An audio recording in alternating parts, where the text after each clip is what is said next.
नमस्कार, मैं हूं उत्तम पांडे और आप देख रहे हैं AEZ न्यूज। चुनावी तैयारियों में जुटी समाजवादी पार्टी संगठन में फेरबदल करने की तैयारी कर रही है। हाल ही में जिलों और विधानसभा क्षेत्रों के प्रभारियों को हटा दिया गया था। उनके कमजोर प्रदर्शन और गुटबाजी के सवाल उठने के बाद यह कार्रवाई की गई थी। अब उनके स्थान पर नए प्रभारियों की तैनाती की जानी है। कई जिलों के संगठन में भी बदलाव पर विचार किया जा रहा है।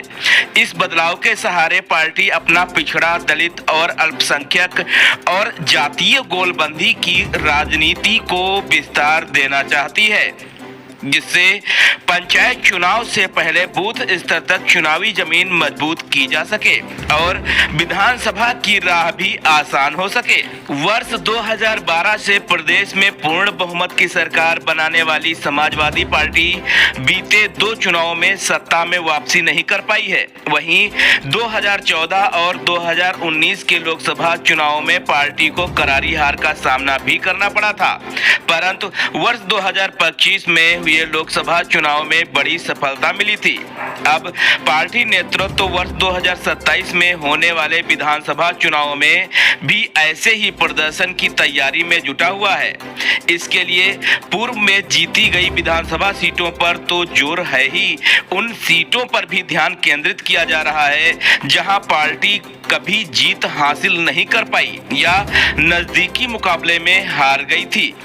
पिछले दिनों पार्टी ने अपना बूथ करो मजबूत की रणनीति के तहत 100 विधानसभा क्षेत्रों और रणनीति के दायरे में आ रहे जिलों में प्रभारियों की तैनाती की थी। इन प्रभारियों को जिला संगठन के साथ मिलकर बूथ स्तर तक संगठन तैयार करना था और वहां के नेताओं की कार्यशैली के बारे में रिपोर्ट देनी थी। कई प्रभारियों पर गुटबाजी के आरोप थे। इनमें कई प्रभारी संबंधित जिलों के थे या उनके वहां के नेता के साथ पुराने संपर्क में थे। इसके साथ ही बूथ प्रबंधन की रणनीति को भी पूरी तरह अमल में नहीं लाया जा सका।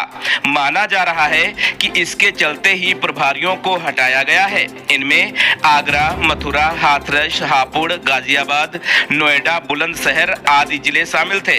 अब नए सिरे से होने वाली तैनाती में पीडीए और स्थानीय जातीय समीकरणों को परखा जा रहा है। पूर्व में जिलाध्यक्षों की तैनाती और प्रत्याशियों के चयन में यही फार्मूला अपनाया जाता रहा है। साथ ही प्रभारियों को अब उनके मूल जिले से अन्य जगहों पर तैनाती करने पर विचार हो रहा है।